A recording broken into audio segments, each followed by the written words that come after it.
Hi, I'm Laura. Thanks for stopping by videogamesblogger.com for my review of Pokemon Conquest. In this video review, I will discuss my impression of the story, gameplay, aesthetic, and audio of Pokemon Conquest. I will also reveal what I consider to be the best and worst aspects of the game. Finally, I will give my recommendation of who I think would enjoy this game. I love Pokemon. I love RPG tactics games, I love Japanese history, and I love campy anime. Pokemon Conquest is like a delicious smoothie with all these elements perfectly blended together. The 17 kingdoms of the Rancy region are an obvious representation of feudal Japan. The warlords and warlord leaders are named after figures in Japanese history, and the main antagonist is based on the real Oda Nobunaga, who initiated the unification of Japan during the Warring States period. Pokemon Conquest parodies history. Warriors and warlords from all over the region battle each other for glory and to fulfill a legend that has foretold that the person who unifies all of the Rancy's kingdoms will be encountering a legendary Pokemon, the creator of the Rancy region. The player is given a gender choice and assumes the role of Warlord of Aurora Kingdom, and with new friends, including Ochi and her Jigglypuff, as well as the player's loyal childhood friend Eevee. Together, they journey through the kingdoms, conquering and unifying other nations, recruiting other warlords and their Pokemon. As to the gameplay, individual warlords and warlord leaders can join the player's party, each bringing at least one Pokemon to the party. These warlords can be assigned to protect conquered kingdoms, which can be attacked by neighboring regions.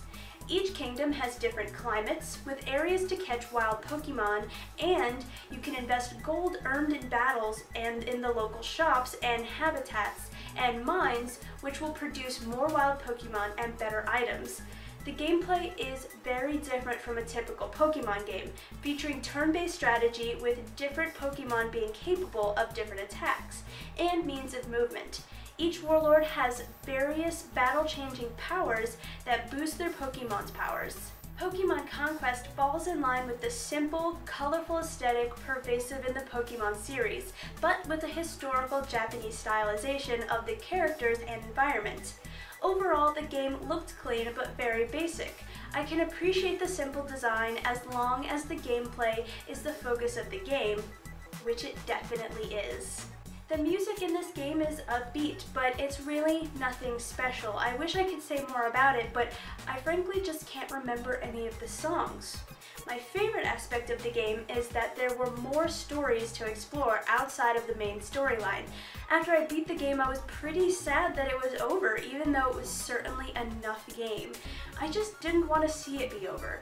Getting to see the setting from the other perspective of other warlords was exactly what I wanted. I just didn't know it until I got it.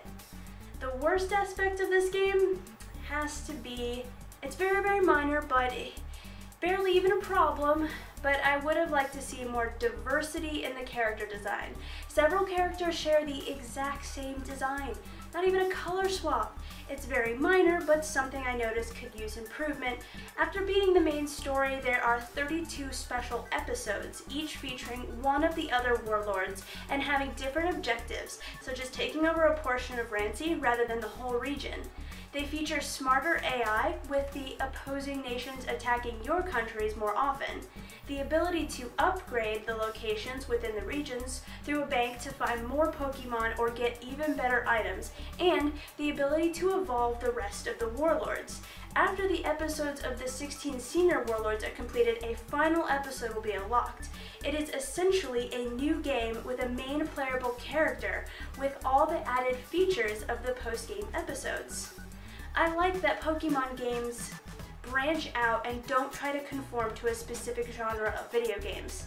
I remember a Nintendo 64 game called Pokemon Snap, where the object of the game was not to capture all of the Pokemon, but to take their picture.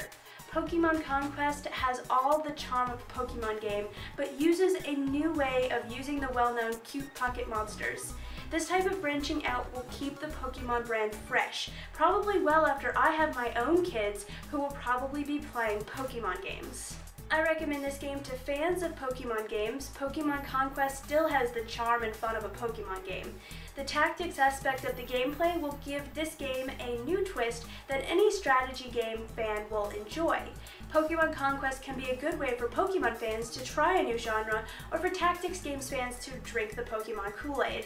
The lighthearted story and lovable characters makes this game appropriate and fun for most ages. As long as gamers go in knowing what they expect from this game, they will have a great experience just like me. So, let me know, do you plan to pick up Pokemon Conquest? If you already own Pokemon Conquest, let me know your impression of it down in the comments below.